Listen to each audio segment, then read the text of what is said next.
ہم سب جانتے ہیں کہ اللہ تعالیٰ نے اس دنیا کو آزمائش کا گھر بنایا ہے.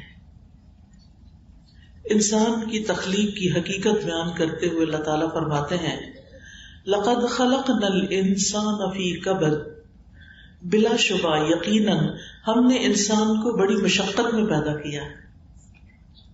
ہم سب زندگی میں آسانی ڈھونڈتے ہیں اور اللہ سبحانہ وتعالیٰ نے ہمیں مشقت میں پیدا کیا ہے. ہم سب دنیا کو جنت بنانے کی کوشش میں ہیں، جبکہ اللہ تعالیٰ نے اسے دارالامتحان بنایا ہے. یہ جگہ تو امتحان کی جگہ ہے جس میں مجھ سے اور آپ سے یہ دیکھا جا رہا ہے کہ ان مختلف طرح کی آزمائشوں میں ہم کرتے کیا ہیں. الذی خلق الموت والحیات لیبلوکم ایکم احسن عملا، وہ جس نے موت اور زندگی کو بنایا تاکہ تمہیں آزما کے دیکھے کہ تم میں سے کون اچھے عمل کرنے والا ہے.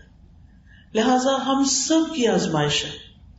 آپ کو دنیا میں کوئی ایک شخص ایسا نہیں ملے گا جو یہ کہے کہ آج تک مجھ پر کوئی مشکل نہیں آئی، یا مجھے کوئی تکلیف نہیں ہوئی، یا میری صحت میں کبھی کوئی کمی بیشی نہیں ہوئی، یا مجھے کسی کی طرف سے کوئی رنج و غم نہیں ملا، یا مجھے کسی پریشانی کا سامنا نہیں کرنا پڑا.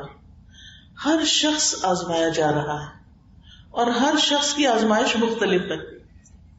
کسی کو کسی چیز سے آزمایا جا رہا ہے، کسی کو کسی چیز سے، لیکن آزمائش سب کی ہو رہی ہے، میری بھی اور آپ کی.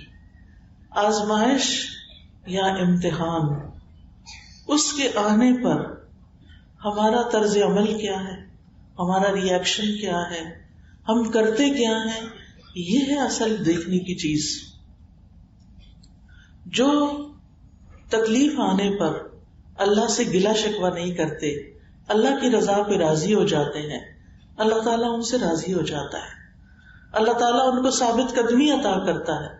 اللہ تعالیٰ ان کے درجات بلند کر دیتا ہے، ان کے گناہوں کو معاف کر دیتا ہے اور ان کو اپنے مقربین میں شامل کر لیتا ہے.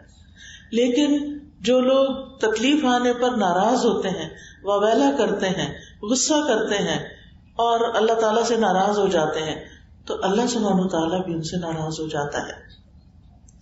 تو اس لیے بہت ضروری ہے کہ ہم اس بات کو سمجھیں کہ اس دنیا میں سختیاں، مشقتیں اور تکلیفیں ہوں گی. کچھ تکلیفیں ایسی ہیں جو اس دنیا کے لیے ہیں، کچھ تکلیفیں ایسی ہیں جو برزخ کے لیے ہیں، قبر کے لیے ہیں، کچھ تکلیفیں ایسی ہیں جو قیامت کے دن کے لیے ہیں. لیکن تکلیفیں تو ہیں.